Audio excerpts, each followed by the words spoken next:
नमस्कार, मी डी.टी. आंबेगावे, मुख्य संपादक सत्य पोलीस टाइम्स। सामान्य जनतेचा आवाज बुलंद करण्यासाठी सत्य पोलीस टाइम्स या चॅनेलला आत्ताच सबस्क्राईब करा। नरेंद्र मोदी 2024च्या मंत्रिमंडळात कोणत्या मंत्र्यांचा समावेश? नरेंद्र मोदी यांनी पंतप्रधान पदाची तिसऱ्यांदा शपथ घेतली। पंडित जवाहरलाल नेहरू यांच्यानंतर नरेंद्र मोदी तिसऱ्यांदा पंतप्रधान पदाची शपथ घेणारे दुसरे भारतीय पंतप्रधान ठरले आहेत। भाजपला बहुमत नसल्याने यंदा एनडीए सरकारमध्ये घटक पक्षांना मोदींच्या मंत्रिमंडळात स्थान मिळाले। राष्ट्रपती भवन परिसरामध्ये आज एनडीए सरकारचा शपथविधी सोहळा पार पडला। राष्ट्रपती द्रौपदी मुर्मू यांनी पंतप्रधान नरेंद्र मोदीसह इतर मंत्र्यांना पद आणि गोपनीयतेची शपथ दिली। मोदींच्या तिसऱ्या मंत्रिमंडळात कोणाकोणाला संधी मिळाली ते जाणून घेऊया। नरेंद्र मोदी यांच्या मंत्रिमंडळामध्ये महाराष्ट्राच्या खासदारांचा समावेश आहे। त्यामध्ये नितीन गडकरी आणि पियुष गोयल यांना कॅबिनेट, तर शिंदे गटाच्या प्रतापराव जाधव यांना राज्यमंत्री स्वतंत्र प्रभार, भाजपच्या मुरलीधर मोहोळ, रक्षा खडसे यांच्यासह रामदास आठवले यांना राज्यमंत्रीपद मिळालं आहे, तर अजित पवार गटाला एकही मंत्रिपद मिळालं नाही। भारताचे पंतप्रधान नरेंद्र मोदी यांनी तिसऱ्यांदा शपथ घेतली। त्यामध्ये कॅबिनेट मंत्री कोण कोण आहेत ते पाहूया। 1. Rajnath Singh, Bhajap. 2. Amit Shah, Bhajap. 3. Nitin Gadkari, Bhajap. 4. J P. Nadda, Bhajap. 5. Shivraj Singh Chauhan, Bhajap. 6. Nirmala Sitharaman, Bhajap. 7. Doctor S Jaishankar, Bhajap. 8.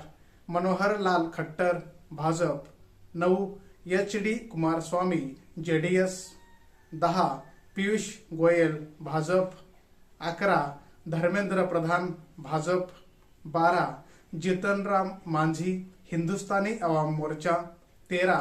Rajiv Ranjan Singh उर्फ Lalan Singh, Janata Dal United. 14. Sarbananda Sonowal, Bhajap. 15. Doctor Virendra Kumar, Bhajap. 16. Kinjarapu Rammohan Naidu, TDP. 17. Pralhad Joshi, Bhajap. 18. Jual Oram, Bhajap. 19. Giriraj Singh, Bhajap. 20. Ashwini वैष्णव, भाजप। 21. ज्योतिरादित्य सिंधिया, भाजप। 22. भूपेंद्र यादव, भाजप। 23. गजेंद्र सिंह शेखावत, भाजप। 24. श्रीमती अन्नपूर्णा देवी, भाजप। 25. किरण रिजिजू, भाजप। 26. हरदीप सिंह पुरी, भाजप। 27. डॉक्टर मनसुख मांडवीय, भाजप। 28. जी Kishan Reddy, Bhajap. 29.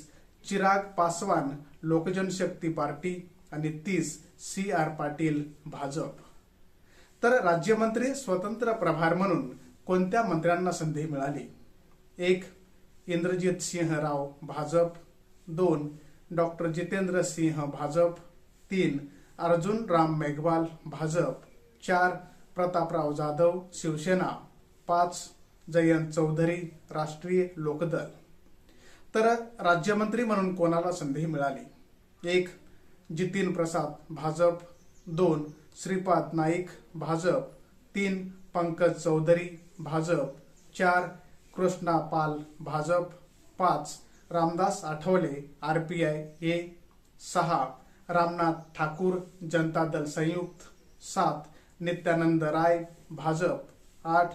Shrimati Anupriya Patel, Apna Dal Sonelal. 9. V Somanna, Bhajap. 10. Doctor Chandrashekhar Pemmasani, TDP. 11. प्राध्यापक एस.पी. सिंग बघेल, भाजप। 12. शोभा करंदलाजे, भाजप। 13. कीर्तिवर्धन सिंग, भाजप। 14. बी.एल. वर्मा, भाजप। 15. शंतनू ठाकूर, भाजप। 16. सुरेश गोपी, भाजप। 17.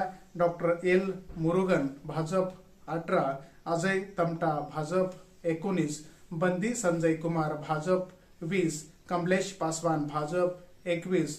भगीरथ चौधरी, भाजप। 22. सतीशचंद्र दुबे, भाजप। 23. संजय शेठ, भाजप। 24. रवनीत सिंह बिट्टू भाजप, 25 दुर्गादास उईके भाजप, 26 रक्षा निखिल खडसे भाजप, 27 सुकांता मुजुमदार भाजप, 28 सावित्री ठाकूर भाजप, 29 टोकान साहू भाजप, 30 डॉक्टर राजभूषण चौधरी भाजप, 31 भूपती राजू श्रीनिवास वर्मा भाजप, 32 हर्ष मल्होत्रा भाजप, 33 निबुबेन जयंतभाई बामनिया भाजप, 34 मुरलीधर मोहोळ भाजप, 35 जॉर्ज कुरियन भाजप, 36 पवित्रा मार्गारेटा भाजप या मंत्र्यांचा नरेंद्र मोदी यांच्या मंत्रिमंडळात समावेश करण्यात आला आहे. सामान्य जनतेचा बुलंद आवाज, सत्य पोलीस टाइम्स.